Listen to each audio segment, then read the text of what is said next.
landscapers came, they pushed the metal pipe through. It was a little chip coming out, the wall was a little chip coming out, and then they put PVC pipe through it and then put some compound or cement there.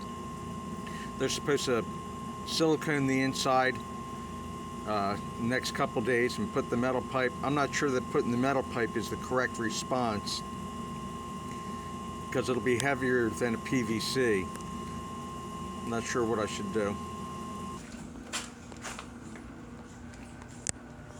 This is the inside where the pipe was pushed through. He's supposed to silicone that within the next couple days.